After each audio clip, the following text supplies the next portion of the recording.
যুব সাথী প্রকল্পে এখনো অনেকেই টাকা পায়নি, এইরকম কমেন্ট আপনারা অনেকেই আমাদের করে আসছেন বিগত ভিডিওগুলোতে।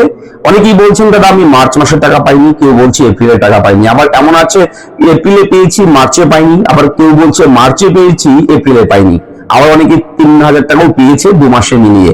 তো এই বিষয়টা যবে থেকে শুরু হয়েছে, এই যুবসাথী প্রকল্প যেদিন থেকে শুরু হয়েছে, আপনারা জানেন প্রথম মাসের কিস্তি যেটা মার্চ মাসে দিয়েছে সেটা কিন্তু একদম ট্রেজারি থেকে ডাইরেক্ট দিয়ে দিয়েছে, ঠিক আছে, সরাসরি ব্যাংকের অ্যাকাউন্টে দেওয়া হয়েছে, কোনো ডিবিটির মাধ্যমে কিন্তু টাকাটা দেয়নি। তবে এপ্রিল মাস থেকে কিন্তু সেই যুবসাথী প্রকল্পের টাকাটা ডিস্ট্রিবিউশন যে শুরু করেছে সরকার, সেটা কিন্তু ডিবিটি সিস্টেমের মাধ্যমে শুরু করেছে। এবার আমি থাম্বনেল পিকচারে এটা বলে দিয়েছি, অবশ্যই ডিবিটি সিস্টেমের ব্যাপারটা উল্লেখ করে দিয়েছি, বুঝতেই পারছেন এনপিসিআই এর একটা বড় সমস্যা। হ্যাঁ, NPC national payment corporation of India, এই এনপিসিআই এর মাধ্যমে কিন্তু ডিবিটি সিস্টেমে লিংক করা হয়। আপনি লিংক দুটোই করতে পারবেন, আপনার এক অ্যাকাউন্ট থেকে আরেক অ্যাকাউন্টে আপনি ডিবিটি লিংক ট্রান্সফার করতে পারবেন। তো বিষয়টা কিন্তু খুবই সিরিয়াস একটা বিষয় যেটা আমি বলতে চলেছি। অবশ্যই আপনি একটু মিলিয়ে দেখে নেবেন যে আমার কথার সঙ্গে সেটা মিলছে কিনা। দেখুন, যবে থেকে এই ডিবিটি সিস্টেম যুবসাথী প্রকল্পে শুরু হয়েছে সেই দিন থেকে কিন্তু এনপিসিআই এর ওয়েবসাইটে একাধিক সমস্যা দেখা দিচ্ছে। যেমন ধরুন গত 3-4 দিন 5 দিন থেকে কিংবা এপ্রিল থেকেই, মোটামুটি এপ্রিল থেকেই যেদিন থেকে ডিবিটি সিস্টেম চালু করে দিয়েছে, সার্ভারের প্রবলেম এনপিসিআই। এবার যারা ছেলে মেয়েরা যারা এই যুবসাথী প্রকল্পের আবেদন করেছেন, যাদের যুবসাথী প্রকল্পের এনপিসিআই এর মাধ্যমে ডিবিটি লিংক করাতে চেষ্টা করবেন, তো ওয়েবসাইটে যাচ্ছেন, ওয়েবসাইট থেকে কোনোভাবে আপনারা এনপিসিআই এর ওয়েবসাইট থেকে ডিবিটি লিংক করতে পারছেন না। এটা সেই দিন থেকে শুরু হয়েছে যবে থেকে এই ডিবিটি সিস্টেমটা চালু হয়েছে যুবসাথী প্রকল্পে। এবার যুবসাথী প্রকল্পের রাজ্য সরকারের, এনপিসিআই হচ্ছে সেন্ট্রাল গভর্নমেন্টের, ঠিক আছে। এবার এটার মধ্যে এটার সঙ্গে অন্য কোনো বিষয় রয়েছে কিনা সেটা একটা সন্দেহের ব্যাপার রয়েছে, কেননা রাজ্য সরকার চাচ্ছে সকল বেকার ছেলে মেয়েদের ব্যাংক অ্যাকাউন্টে টাকা দেওয়ার। এবার সবাই আসবে এনপিসিআই এর ওয়েবসাইটে, সেই ওয়েবসাইটে গিয়ে কিন্তু তারা চেষ্টা করবে।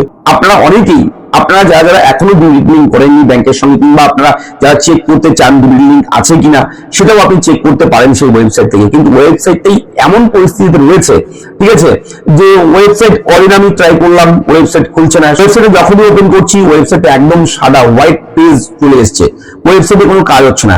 এবার এই যুবসাথীটা চালু হওয়ার জন্য এই এনপিসিআই এর যে সমস্যাটা, এটা কি ইচ্ছাকৃত কেউ করে দিয়েছে গভর্নমেন্টের পক্ষ থেকে না কি, এটাই বোঝা মুশকিল, ঠিক আছে।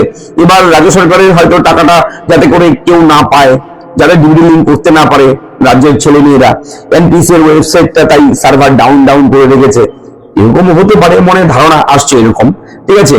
তবে আপনারা যারা এনপিসিআই এর ওয়েবসাইট থেকে ডিবিটি লিংক করতে চান, এখন প্রথম ফেজের ভোট হয়ে গেছে পশ্চিমবঙ্গ রাজ্যে, প্রথম পর্যায়ে প্রথম ধাপের ইলেকশন হয়ে গেছে 23 তারিখ, আগামী আবার 29 তারিখে ভোট আছে পশ্চিমবঙ্গে। তবে এখন দেখা যাচ্ছে ওয়েবসাইট ওপেন হচ্ছে, ঠিক আছে, ওয়েবসাইটটা ওপেন করে আমি দেখলাম, ওয়েবসাইটটা ওপেন হয়েছে। এবার কিন্তু আপনারা স্মুথলি এই ওয়েবসাইট থেকে ডিবিটি লিংক করতে পারবেন, এবং ডিবিটি লিংক না করলে কিন্তু ডাইরেক্ট বেনিফিট ট্রান্সফার যে সুবিধাগুলো রয়েছে সেই সুবিধা কিন্তু আপনি পাবেন না। দেখুন, পিএম কিষাণের যে স্কিম আছে সেটাও ডিবিটি লিংকের মাধ্যমে দেয়। কেন্দ্রীয় সরকার এবং রাজ্য সরকারের একাধিক প্রকল্পে কিন্তু ডিবিটি লিংক মাধ্যমে টাকা আপনারা পেয়ে থাকেন, বেনিফিশিয়ারিরা পায়, সেহেতু ডিবিটি লিংক কিন্তু খুব গুরুত্বপূর্ণ। এবার আপনি প্রশ্ন করতে পারেন আমাকে, দাদা ডিবিটি লিংকটা করবো কিভাবে? আমি এর আগে একাধিকবার আমি ভিডিও করেছি, দেখিয়েছি কিভাবে আপনি ডিবিটি লিংক করবেন। আমি সেই ডিবিটি লিংক করার ভিডিওগুলো এই ভিডিওতে ডেসক্রিপশনে দিয়ে দেবো, সেখানে যাবেন, সেই ভিডিও দেখে নেবেন, স্টেপ বাই স্টেপ আমি শিখিয়ে দিয়েছি, আপনারা নিজেরাই করে শিখে নিতে পারবেন। এবং অবশ্যই কিন্তু বলে রাখি, যুবসাথী প্রকল্পে যারা এখন টাকা পাননি, আপনারা টাকা পাবেন খুব শীঘ্রই, ঠিক আছে। এবং সেটা আন্ডার প্রসেসিং এ রয়েছে, অনেকের ভেরিফিকেশন কমপ্লিট হয়নি, ঠিক আছে, অনেকের ডেটা এন্ট্রির কাজ শেষ হয়নি সম্পূর্ণভাবে, কেননা যখন ডেটা এন্ট্রির কাজ টোটাল যত আবেদন জমা পড়েছে অফলাইন কিংবা অনলাইন, সকলের ডকুমেন্ট যখন ভেরিফাই হয়ে যাবে, তারপর কিন্তু যুবসাথী প্রকল্পের ওয়েবসাইটে আপনারা কিন্তু স্ট্যাটাস চেক করতে পারবেন, তার আগে কিন্তু স্ট্যাটাস চেক করতে পারবেন না, এটাও বলে রাখি। সবার যখন কমপ্লিট হবে ভেরিফিকেশন, ডকুমেন্ট, ডাটা এন্ট্রি, তারপর কিন্তু একবারে সবার জন্য সবার ডেটা কিন্তু আপলোড করে দেবো ওয়েবসাইটে, তারপর আপনারা কিন্তু ওয়েবসাইট থেকে আপনাদের স্ট্যাটাসটা কিন্তু চেক করতে পারবেন। লক্ষ্মীর ভান্ডারে যেরকম স্ট্যাটাস চেক করা যায়, কোন মাসে টাকা ঢুকলো, কবে টাকা ঢুকলো, সমস্ত কিছু আপডেট থাকে, সেই রকম ভাবে যুবসাথী প্রকল্পেরও কিন্তু আপনার পেমেন্টের স্ট্যাটাস তারপর দেখতে পারবেন। ঠিক আছে, তো আপনারা ধৈর্য হারা হবেন না, অধৈর্য হবেন না, একটু পেশেন্স রাখুন। অবশ্যই খুব শীঘ্রই টাকাও ঢুকে যাবে, সবার অ্যাকাউন্টে টাকা ঢুকবে। টেকনিক্যালি বিভিন্ন সমস্যা চলছে, সেই কাজগুলো কিন্তু সরকার কিন্তু করছে, যারা এই দায়িত্বে রয়েছেন তারা কিন্তু করছে। ঠিক আছে, অবশ্যই এই আপডেটটি আপনার সঙ্গে শেয়ার করবার ছিল।